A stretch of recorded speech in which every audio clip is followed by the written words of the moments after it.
Hello student, कैसे हैं आप। नेक्सस एजुकेशन पॉइंट में आपका स्वागत है। हम हाजिर एक नई वीडियो के साथ। आज हम बात करेंगे BA programme third year semester 6 की हिस्ट्री के बारे में। टॉपिक है वी उपनिवेशीकरण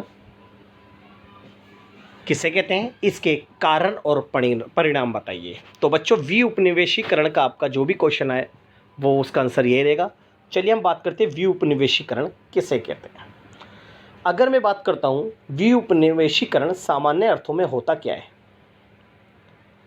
वी उपनिवेशीकरण का मतलब है जो उपनिवेशिक शासन है किसी देश में, जो साम्राज्यवादी या उपनिवेशिक शासन है, उस शासन का किसी देश में उसका अंत होना, यानी वी उपनिवेशीकरण किसी उपनिवेश को समाप्त करने के संबंध में प्रयुक्त शब्द है।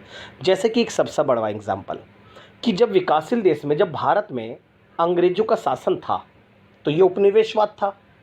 हमारे यहाँ पर स्वतंत्रता आंदोलनों के माध्यम से हमारे यहाँ पर ईस्ट इंडिया कंपनी ने ब्रिटिश शासन का अंत करा, यानी उपनिवेशवाद का अंत करा, तो हमारे यहाँ पर स्वराज्य आ गया। तो इसका मतलब ये हो गया कि उपनिवेशवादी शासन का अंत करने के बाद जो परिस्थितियाँ उत्पन्न होती है, जैसे कि स्वराज्य आया, तो इसे हम वी उपनिवेशवाद कहते हैं। दूसरे शब्दों में वी उपनिवेशीकरण का अर्थ है उपनिवेशिक शासन का अंत होता है। 15वीं शताब्दी से यूरोपियों ने एशिया तथा अफ्रीका के कई राष्ट्रों को अपना उपनिवेश बना रखा था, गुलाम बना रखा था। भारत, एशिया और अफ्रीका के देश अंग्रेजों के गुलाम थे, यानी ब्रिटेन के, परंतु कई कारणों के कारण उपनिवेशिक शक्तियाँ यानी अंग्रेजों, फ्रांसीसी और पुर्तगाली, डचों, ये सारी उपनिवेशिक शक्तियाँ थी। इन्होंने बहुत सारे प्रदेशों को अपना गुलाम बना को इन उपनिवेशों को छोड़ना पड़ा। क्यों छोड़ना पड़ा? क्योंकि इन एशिया और अफ्रीका के देशों में इनके खिलाफ स्वतंत्रता आंदोलन चल रहे थे। इस स्वतंत्रता आंदोलन के कारण इन उपनिवेशिक शासनों को अपना राजपाट छोड़कर अपने देश वापस जाना पड़ा और इन सारे उपनिवेशों को स्वतंत्र करना पड़ा। उसके बाद सभी राष्ट्रों में अपनी अपनी सरकार की स्थापना हुई, मतलब वी उपनिवेशवाद की स्थापना हुई। इसे ही हम वी उपनिवेशवाद कहते हैं। द्वितीय विश्व युद्ध के पश्चात यूरोपीय साम्राज्यवाद के पतन की गति को तेज करने के में कई कारणों ने मदद की। विश्व युद्ध के पश्चात तमाम नए राष्ट्र अस्तित्व में आए। एशिया, अफ्रीका और लैटिन अमेरिका के देशों में गुलामी को समाप्त कर एक नए युग का आरंभ करा। साम्राज्यवादी राष्ट्रों की पकड़ से इन राष्ट्रों की स्वतंत्रता की प्रक्रिया को वी उपनिवेशीकरण का नाम दिया गया। उपनिवेशी मुक्ति के पश्चात नव स्वतंत्र राष्ट्रों ने गुटीय राजनीति को छोड़कर अपनी स्वतंत्र पहचान कायम की। फलस्वरूप दो विश्व में बटे गुट से अपने को अलग रखा ना गुटनिरपेक्षता की नीति ने। इसी कारण नवोदित राष्ट्रों को तृतीय विश्व भी कहा गया। जब द्वितीय विश्व युद्ध के बाद जब दो महाशक्तियाँ थी, दो महाशक्तियों के बाद ये दोनों महाशक्तियाँ विश्व के सारे छोटे छोटे देशों को अपना अपना प्रभाव क्षेत्र में अपने गुटों में मिला रही थी। लेकिन जो एशिया और अफ्रीका के देश, जो वी उपनिवेशीकरण वाले जो देश थे, यानी उपनिवेशवाद के गुलाम, कई सालों तक गुलाम रहने के बाद जब वो आज़ाद हुए तो वी उपनिवेशीकरण कहा गया। वी उपनिवेशीकरण के जो देश थे उन्होंने दोनों गुटों से अपने आप को दूर रखा, जिससे उन्होंने गुट निरपेक्षता की नीति की स्थापना करी, यानी विश्व में 3 गुट बन गए। और जो तीसरा गुट जो था वो वी उपनिवेशवादी देशों का था, जिसे हमने तीसरी दुनिया के देशों की संज्ञा दी। इस दृष्टि से उपनिवेशवाद उन्मूलन यानी उपनिवेशवाद का अंत प्रक्रिया ने तीसरे विश्व के उदय में प्रत्यक्ष भूमिका निभाई। तो अब बात करते हैं वी उपनिवेशवाद की समाप्ति के कारण क्या थे। उपनिवेशवाद की समाप्ति के कारण या वी उपनिवेशीकरण के उदय के कारण बात एक ही रहेगा। पहले साम्राज्यवाद का कमजोर होना। जब विकासशील देशों में लंबे समय तक इन साम्राज्यवादी देशों ने जब अपना राज स्थापित करे रखा, तो प्रथम और द्वितीय विश्व युद्ध में ये साम्राज्यवादी देशों की इतनी आर्थिक हानि हुई कि प्रथम और द्वितीय विश्व युद्ध में इनकी जो आर्थिक स्थिति थी बड़ी कमज़ोर हो गई। बहुत सारे देशों को अपने अधीन रखना, सेना का खर्चा जैसी गतिविधियां साम्राज्यवादी देशों में थी। इन साम्राज्यवादी जो देश थे वो हल्के हल्के कमज़ोर होने लगे, इसलिए इन्हों को सारे उपनिवेशों को स्वतंत्र करना पड़ा। और बहुत सारे आंदोलन भी चल रहे थे इन स्वतंत्रता के। इस आंदोलन से डर कर या प्रभावित होकर इन्होंने एशिया और अफ्रीका के देशों को स्वतंत्र कर दिया। इस तरह से साम्राज्यवाद के कमजोर होने से वी उपनिवेशवाद का उदय हुआ। दूसरा पॉइंट था साम्राज्यवादी विरोधी आंदोलन।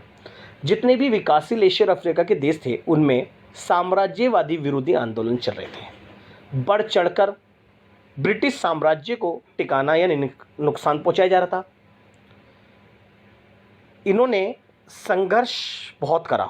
उपनिवेशों की जनता गरीबी और दयनीय दशा में जीने के लिए अभिशाप थी। यानी इस उपनिवेशों में जो वहाँ की जनता थी, जैसे भारत जैसे देशों की जनता, उनकी इतनी आर्थिक स्थिति गिर गई, गरीबी, बेरोजगारी, आत्महत्या हो रही थी, तो इससे प्रभावित होकर ये सारे लोगों में राष्ट्रवाद की भावना पनपी और उन्होंने साम्राज्यवाद के खिलाफ आंदोलन आरंभ कर दिए। इन आंदोलन से प्रभावित होकर इन साम्राज्यवादों को, इन उपनिवेशों को आज़ाद करना पड़ा, जिससे उपनिवेशवाद का अंत हो गया और वी उपनिवेशवाद का आरंभ हो गया। बात करते हैं संयुक्त राष्ट्र संघ की भूमिका। संयुक्त राष्ट्र संघ साम्राज्यवाद को समाप्त करने में एक महत्वपूर्ण शक्ति के रूप में सामने आया। अपनी स्थापना के समय से ही संयुक्त राष्ट्र संघ ने उपनिवेशों के मामले पर गंभीर ध्यान दिया, क्योंकि संयुक्त राष्ट्र संघ साम्राज्यवादी गतिविधियों का घोर विरोध करता है और ये नहीं चाहता कि कोई देश किसी साम्राज्यवादी शक्ति का गुलाम बने। तो इस संयुक्त राष्ट्र संघ ने बहुत सारे जो कमज़ोर देश थे उनकी सुरक्षा की ओर, उनमें विश्व शांति की स्थापना और सुरक्षा की ओर विशेष ध्यान दिया। जैसे जैसे संयुक्त राष्ट्र संघ में शामिल होने वाले पूर्ण उपनिवेशों राष्ट्रों की संख्या बढ़ी, वैसे वैसे उपनिवेशवाद को समाप्त करने के प्रश्न पर भी अधिक ध्यान दिया जाने लगा, जिससे वी उपनिवेशीकरण को बढ़ावा मिला। फिर नेक्स्ट है भारत की भूमिका। जी, भारत की अहम भूमिका है उपनिवेशवाद को खत्म करने में। द्वितीय विश्व युद्ध के पश्चात पहले स्वतंत्रता प्राप्त करने वाले देशों में एक भारत भी था। भारत का स्वतंत्रता आंदोलन अफ्रीका और एशिया के स्वतंत्रता आंदोलन के लिए प्रेरणा का स्रोत बन गया। आज़ादी से पहले ही एशियाई संबंध सम्मेलन का गठन करके भारतीय स्वतंत्रता आंदोलन के नेता बहुत एशियाई देशों को एक मंच पर इकट्ठा कर चुके थे। जब भारत के अंदर गांधी जी आए, तो गांधी जी ने सभी भारत में भारतीय लोग एकजुट किया, सभी धर्मों के लोग एकजुट करा और उनमें राष्ट्रवाद की भावना उजागर करके पहले छोटे छोटे आंदोलन कराए और फिर उसके बाद भारत ने गांधी जी ने भारत में बड़े लेवल पर आंदोलन आरंभ करे और इस आंदोलनों के हिस्से भारत के बहुत सारे विकासशील देशों के हिस्से देश भी हमारे आंदोलन के प्रेरणादायक बने।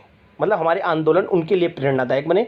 तो उन्होंने भारत में जब आंदोलन से कुछ सीखा तो उन्होंने भी स्वतंत्रता आंदोलन अपने देशों में आरंभ किए। स्वतंत्र भारत की अपनी स्वतंत्रता के लिए लड़ने वाले सभी देशों के लिए शक्ति का स्रोत बन गया और भारत के उपनिवेश विरोधी आंदोलन ने उपनिवेशवाद का अंत किया और इन देशों में वी उपनिवेशवाद को बढ़ावा मिला। द्वितीय विश्व युद्ध का प्रभाव।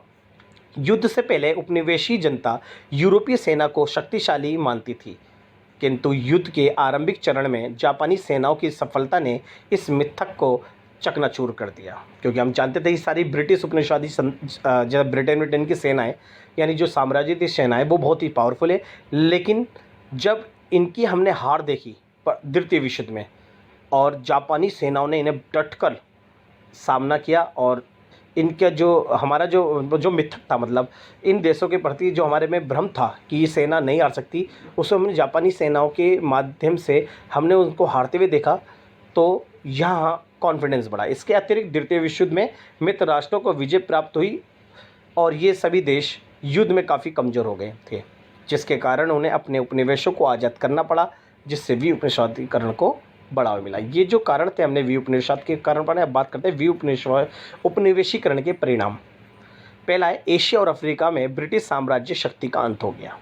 जब उपनिवेशवादियों ने अब द्वितीय विश्व युद्ध के बाद सारे उपनिवेशों को आज़ाद कर दिया तो एशिया और अफ्रीका के देश आज़ाद हो गए, जिससे इन्हों में उपनिवेशीकरण को बढ़ावा मिला। गुलाम उपनिवेशों में राष्ट्रीय चेतना को बढ़ावा मिला, यानी जितने भी गुलाम देश थे उनमें राष्ट्रवाद की भावना पनपने लगी और राष्ट्रवाद को बढ़ावा मिला। साम्राज्यवादी शक्तियों के पतन के कारण शोषण का अंत हो गया, राष्ट्र की एकता व अखंडता को बढ़ावा मिला।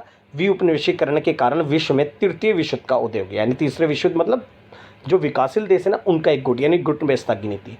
एशिया और अफ्रीका में नए स्वतंत्र राष्ट्रों का उदय हो गया। तो ये था वी उपनिवेशीकरण के प्रभाव।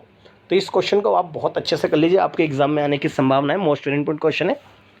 तो बच्चों आज अगर आपने हमारे चैनल को सब्सक्राइब नहीं किया है तो हमारे चैनल को सब्सक्राइब करें, लाइक कमेंट शेयर करना ना भूलें।